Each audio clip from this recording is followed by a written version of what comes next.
افلا يتدبرون القرآن ام على قلوب اقفالها اعوذ باللہ من الشیطان الرجیم بسم اللہ الرحمن الرحیم قل اوحی الی انہ استمع نفر من الجن فقالوا انا سمعنا قرآنا عجبا۔ کہہ دیجئے اے اللہ کے نبی صلی اللہ علیہ وسلم، اوحی الی، مجھ پر یہ بات وحی کی گئی، انہ استمع، کہ بے شک سن لیا ہے، نفر من الجن، جنوں کی ایک جماعت نے، فقالوا، تو انہوں نے کہا، یعنی جنوں نے کہا، انا سمعنا قرآنا عجبا، بے شک ہم نے سنا ہے بڑا عجیب قرآن۔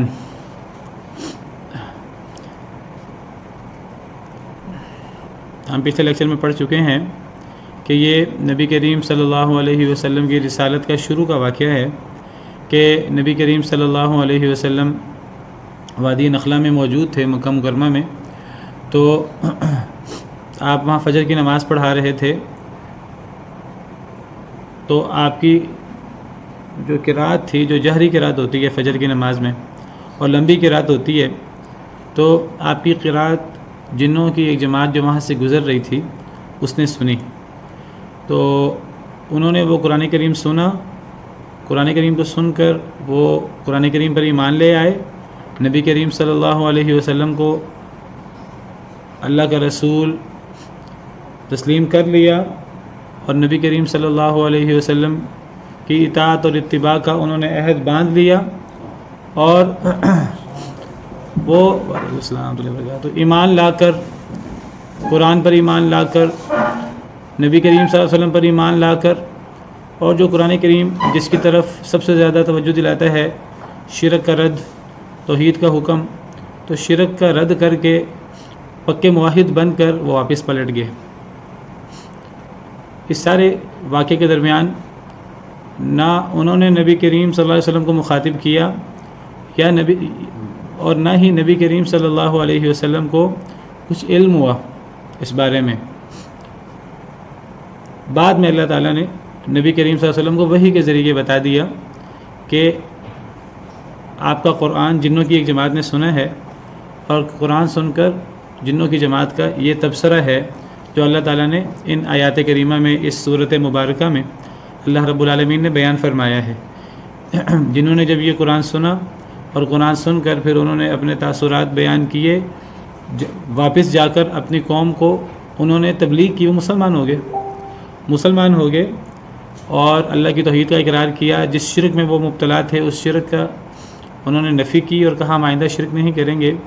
ہم آئندہ جن خرافات میں مبتلا تھے، ہم اللہ کے لیے بیٹے بیٹیاں مقرر کرتے تھے، تو ہم نہ کچھ شرک کریں گے اللہ کے ساتھ، نہ اللہ کی اولاد مقرر کریں گے، اور لا علمی میں اللہ کے بارے میں کوئی بات نہیں کہیں گے، نبی کریم صلی اللہ علیہ وسلم کو اپنا رسول تسلیم کریں گے۔ یہ سب چیزیں عہد و پیمان کر کے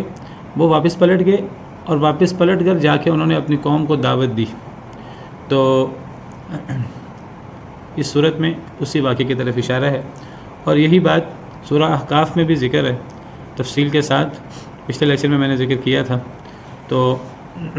آگے پڑھتے ہیں، تو پتہ لگا اس آیت کریمہ سے کہ نبی کریم صلی اللہ علیہ وسلم کو ہر بات کی خود بخود خبر نہیں ہوتی تھی، نبی کریم صلی اللہ علیہ وسلم عالم الغیب نہیں تھے، اور اللہ کے علاوہ کوئی بھی عالم الغیب نہیں ہو سکتا، خواہ وہ کتنا بڑا کوئی نبی، رسول، کوئی اللہ کا فرشتہ ہی کیوں نہ ہو، کتنا بڑا ولی کیوں نہ ہو، تو اللہ کے علاوہ کوئی غیب نہیں جان سکتا، خود بخود اسے ہر بات کا علم ہو جائے۔ ہاں، اللہ تعالیٰ ایسی باتیں جو کسی کو پتہ نہیں لگیں تو اللہ رب العالمین وحی کے ذریعے کسی کو وہ بات بتا دیں تو اسے وہ غیب کی بات پتہ لگ جاتی ہے، لیکن وہ غیب کی بات اسے پھر اللہ کی طرف سے بطور وحی پتہ لگتی ہے، اور جتنی بات اللہ نے بتائی ہوتی ہے اتنی پتہ لگتی ہے، جو نہیں بتائی ہوتی وہ نہیں پتہ لگتی، جب تک اللہ نے نہیں وحی کی ہوتی اس سے پہلے نہیں پتہ ہوتا۔ تو اس وحی جو اللہ کی اپنے انبیاء اور اپنے رسولوں پر ہوتی ہے، تو اس وحی کے ہونے سے اور اس وحی میں موجود غیب کی بات پتہ لگ جانے سے وہ رسول اور وہ نبی عالم الغیب نہیں بن جاتے، وہ جتنا اللہ کی طرف سے انہیں پتہ لگتا ہے تو اتنا انہیں پتہ لگ جاتا ہے، اتنا وہ آگے اپنی امت کو بلا کم و کاست وہ بیان کر دیتے ہیں،